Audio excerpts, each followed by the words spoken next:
నాయకత్వం. ఈ మధ్య మీరు కూడా చూసే ఉంటారు. ప్లీజ్ ప్లీజ్ ఈ మధ్య మీరు కూడా చూసే ఉంటారు. ఓ సినిమా ఫంక్షన్ లో అల్లు అర్జున్ బాలకృష్ణ కూడా మీటింగ్ అటెండ్ అయింది. అల్లు అర్జున్ కూడా జై తెలంగాణ అన్నాడు ఉపన్యాసం అయినాక. అన్నడా? బాలకృష్ణ కూడా జై తెలంగాణ అన్నడా? కానీ రేవంత్ రెడ్డి మాత్రం జై తెలంగాణ అంటలేదు. ఆయనకు నిద్రలో కూడా జై తెలంగాణ యాదకొస్తుంది, కళలో కూడా కేసీఆరే కనబడుతుంది.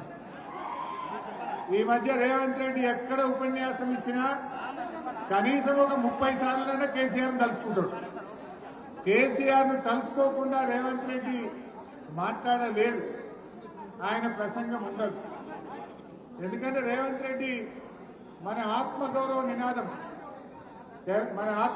నినాదమే జై తెలంగాణ.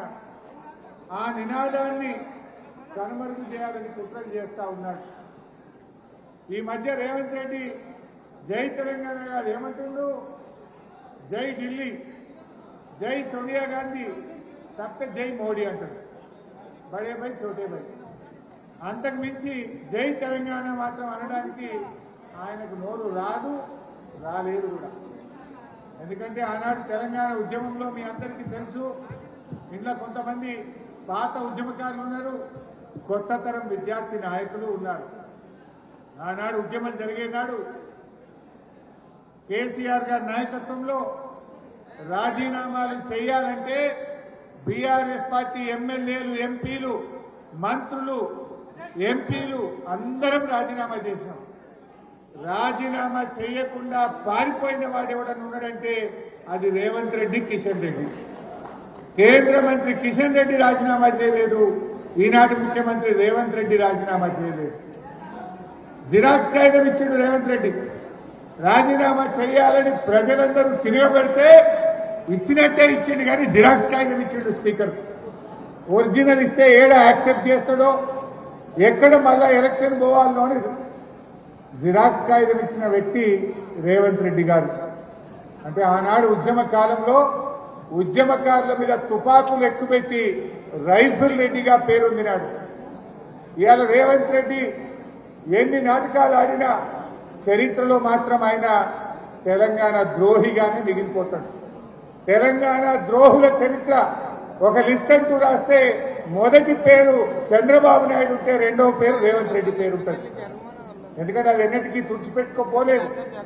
కానీ రేవంత్ రెడ్డి గారి ఈ మధ్యకాలంలో ఏం చేస్తుందంటే ఈ ఉద్యమాన్ని, మన ఉద్యమ చరిత్రను చిన్నగా చేయాలను, మన కేసీఆర్ ఆనవాళ్లు లేకుండా చేయడం అంటే తెలంగాణ పోరాటాన్ని తక్కువ చేయడం, ఉద్యమ జ్ఞాపకాలను తొలగించే ప్రయత్నానికి రేవంత్ రెడ్డి గారు ప్రయత్నం చేస్తా ఉన్నారు. నేను ఒక విషయం మీకు చెప్పాలి. ఒక ఆఫ్రికన్ రచయిత చినువా అచేది, ఆఫ్రికన్ రచయిత చినువా అచేది, ఆయన ఒక మాట చెప్పాడు. సింహాలు తమ గురించి తాము చెప్పుకోనంత కాలం వేటగాళ్లు చెప్పే చరిత్రనే నిజమైతది, వేటగాళ్లు చెప్పే మాటలే చరిత్రగా నిలిచిపోయే ప్రమాదం ఉంది అన్నారు. అందుకే ఈరోజు రేపటి తరం నాయకులుగా, రేపటి భవిష్యత్తు నాయకులైనటువంటి మీరు, మనము మీకు ఒక మాట నేను చెప్పాలని అనుకుంటా ఉన్నా. కేసీఆర్ గారు చేసిన 14 ఏళ్ల పోరాటం, ఆమరణ నిరాహార దీక్ష, దీన్ని భవిష్యత్ తరాలకు మనం చెప్పకపోతే ఈ చంద్రబాబు నాయుడు డైరెక్షన్ లో నడుస్తున్న ఈ రేవంత్ రెడ్డి ప్రభుత్వం మన చరిత్రను, మన పోరాటాన్ని, మన అస్తిత్వాన్ని దెబ్బకొట్టే కుట్రలు చేస్తా ఉంది.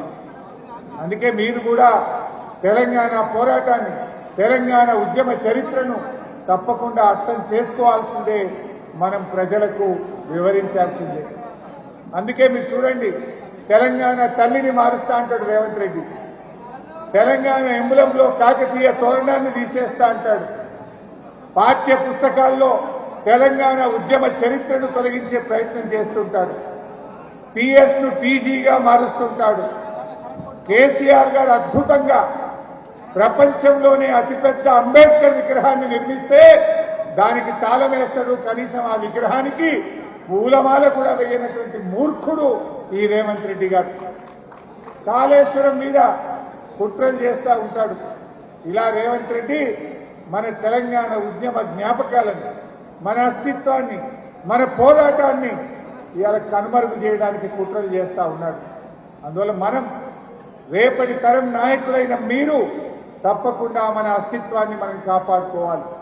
భవిష్యత్ తరాలకు అందించాల్సినటువంటి గురుతరమైన బాధ్యత మనందరి మీద కూడా ఉంది. ఎందుకంటే ప్రపంచంలో ఏ ఉద్యమమైనా, ఏ పోరాటమైనా యువతతోనే ప్రారంభమవుతుంది, విద్యార్థులతోనే ప్రారంభమవుతుంది. తెలంగాణ తొలి దశ ఉద్యమం కూడా 1969లో విద్యార్థి ఉద్యమాలతో ప్రారంభమైంది. మలిదశ ఉద్యమానికి ఊతమిచ్చింది. చివరి దశలో అద్భుతమైన పోరాట రూపం కల్పించింది కేసీఆర్ నాయకత్వంలో మన యూనివర్సిటీల్లోని విద్యార్థులే అని చెప్పి కూడా నేను గుర్తు చేస్తా ఉన్నా. అందువల్ల ఇవాళ మీరు కూడా రేపటి తరం నాయకులు.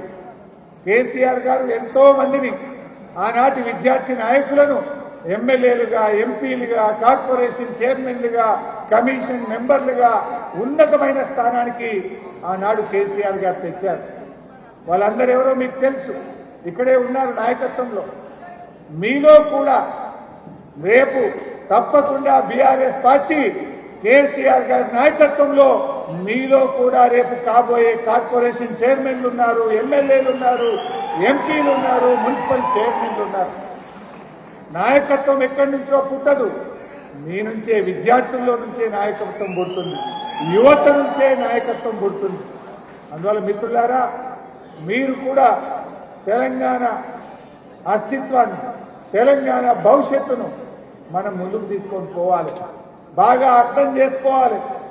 కేసీఆర్ గారు ఒక గొప్ప విజనరీ నాయకుడు. ఎందుకంటే నాకు బాగా గుర్తుండే, ఒకసారి రాష్ట్రం ఏర్పడ్డ తొలినాళ్లలో ఒక మీటింగ్ ఏదో జరుగుతూ ఉంది, నేను మంత్రిగా ఉన్నాను. అధికారులు కేసీఆర్ గారికి చాలా విషయాలు చెప్తా ఉండే. సార్ ఇక్కడ సివిల్ సప్లైస్ లో స్కామ్ అయింది, ఇందిరమ్మ ఇళ్లలో స్కామ్ అయింది, లేదా ఇక్కడ భూముల్లో పెద్ద ఎత్తున కాంగ్రెస్ నాయకులు స్కామ్ చేశారు అని చాలా వివరాలు చెప్తా ఉండే. నేను ఆ మీటింగ్ లో ఉన్నాను. కేసీఆర్ గారు ఎంత గొప్ప మాట అన్నారంటే, ఎన్నో త్యాగాల పునాదుల మీద తెలంగాణ తెచ్చుకున్నాం, దశాబ్దాల కళ తెలంగాణ నిజమైంది, నేను చేయాల్సిన పనులు చాలా ఉన్నాయి, నేను కృష్ణా గోదావరి నీళ్లను తెలంగాణ బిళ్లలోకి మలపాల్సిన బాధ్యత నా మీద ఉంది, తెలంగాణ ప్రజల ఆశలను, ఆకాంక్షల్ని నిజం చేయాల్సిన బాధ్యత నా మీద ఉంది. నేను ఈ చిల్లర పనులు నేను చేయను, చట్టపరంగా ఏం చేయాలనో మీరు చేసుకోండి, కానీ కాంగ్రెస్ వాళ్ళ మీద కేసులు పెట్టుడు, పగబట్టుడు, లోపలేసుడు, ఈ చిల్లర వ్యవహారం నేను చేయను. నేను 14 ఏళ్లు పోరాడి చావు నోట్లో తలబెట్టి తెలంగాణ తెచ్చిన నా పని అంతా కూడా ఈ రాష్ట్ర అభివృద్ధి మీద ఉంటది, ప్రజల ఆకాంక్షల మీద ఉంటది అని చెప్పిన గొప్ప నాయకుడు కేసీఆర్. కేసీఆర్ ఏ రోజు కూడా పగ, ప్రతీకారం, కుట్రలు చేయలేదు. నేడు రేవంత్ రెడ్డి ఏం చేస్తుండో మీ అందరికీ తెలుసు, అది నేను లాస్ట్ లో చెప్తాను. కానీ ఈరోజు మన ఉద్యమ ట్యాగ్ లైనే నీళ్లు, నిధులు, నియామకాలు. కేసీఆర్ గారు ఎంతో ప్రయత్నం చేసి తెలంగాణ భూభాగం మీద కృష్ణా గోదావరి నీళ్లను పాలించింది. మన నీళ్లు, మన హక్కును కాపాడే ప్రయత్నం కేసీఆర్ గారు చేశారు. నిధులు తెలంగాణ బిడ్డలకే దక్కే విధంగా రాష్ట్రం ఏర్పడ్డ నాడు 62,000 కోట్ల బడ్జెట్ ఉంటే మొన్న మనం దిగిపోయే నాడు 3 లక్షల కోట్లకు రాష్ట్ర ఆదాయాన్ని పెంచింది కూడా కేసీఆర్ గారు. నియామకాలు, తెలంగాణ బిడ్డలకే ఉద్యోగాలు దక్కాలని 95% నియామకాల్లో లోకల్ రిజర్వేషన్ తెచ్చింది కేసీఆర్. చాలా మంది ఉద్యోగాలు అనగానే ఒక తప్పుడు ప్రచారం చేస్తుంటారు. మన ఉద్యోగాలు మనకే దక్కాలి అంటే ఆనాడు 60-40 ఉండేది. 60% లోకల్స్, 40% ఎవరైనా వచ్చే అవకాశం ఉండేది.